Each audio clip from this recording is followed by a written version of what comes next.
Bienvenue sur le blog des nouvelles technologies, toujours au Mobile World Congress. Je suis sur le stand de Nokia pour vous présenter un smartphone. Et oui, c'est un smartphone, c'est le Nokia 8110 4G. Donc c'est une nouvelle itération du Nokia 90 que vous avez déjà pu découvrir peut-être dans votre jeunesse.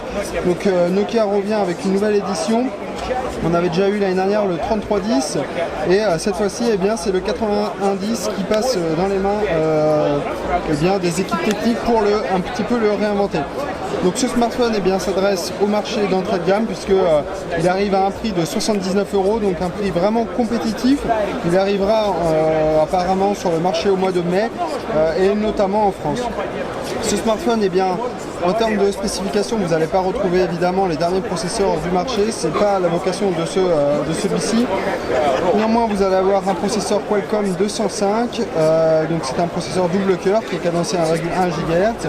Vous allez retrouver 512 MO de RAM et vous allez retrouver 4 Go de stockage interne, donc ça va être assez suffisant pour stocker quelques photos et quelques applications. Justement, en termes d'application, il faut savoir que ce smartphone ne tourne pas sur Android. C'est une version propre propriétaire qui est appelée Nokia Smart Feature iOS, mais dans lequel on retrouve quand même des applications assez phares, puisqu'on va retrouver du Gmail, on va retrouver également du Outlook ou encore du Facebook. Et Nokia nous annonce qu'on va voir de nouvelles applications un petit peu plus tard, puisque les développeurs sont en train de travailler dessus. La batterie, c'est une batterie de 1500 mAh qui, en temps de veille, va permettre au smartphone de durer 25 jours. Donc voilà, on a vraiment quelque chose d'assez phénoménal en termes d'autonomie. L'écran, c'est un écran de 2,4 pouces et il a une caméra arrière de 2 mégapixels. Donc ici, on a une caméra arrière de 2 mégapixels. Donc évidemment, on est loin du Galaxy S9, mais encore une fois, à 79 €, on ne peut pas lui demander à la lune, et c'est vraiment la vocation de ce smartphone. En termes de conception, vous voyez, il est légèrement bombé, il ressemble un petit peu à une banane, c'est un peu le Yellow Banana, c'est le slogan un petit peu de ce smartphone.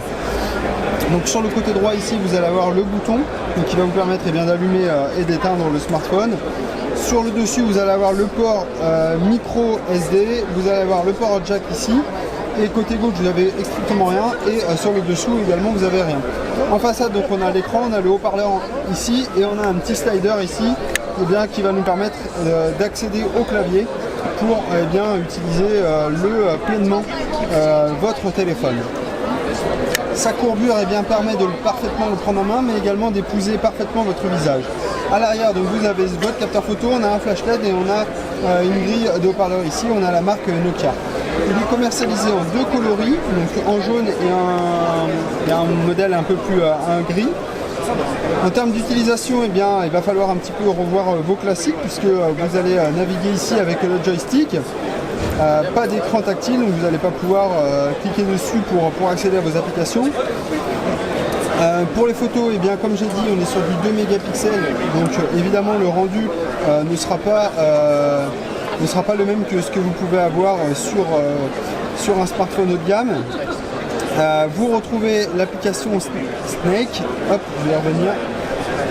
Donc voilà l'application Snake, donc le fameux serpent qui a été revu ici en couleur en plus. Hop, donc 6. Allez hop, on va jouer, hop, vite fait. Donc voilà, c'est le fameux Snake, comme vous avez l'habitude de retrouver. Ensuite, qu'est-ce que je peux vous dire d'autre sur ce smartphone? En termes de prise en main, donc c'est plutôt bon.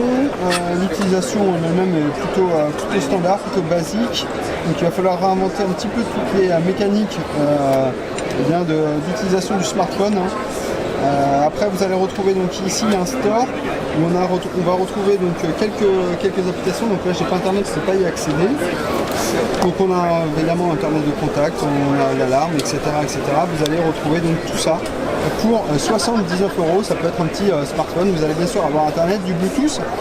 On a de la 3G sur ce smartphone, du Bluetooth, donc vous allez pouvoir un petit peu vous en servir comme second téléphone, notamment lorsque vous voyagez, si vous voulez avoir pas mal de batterie.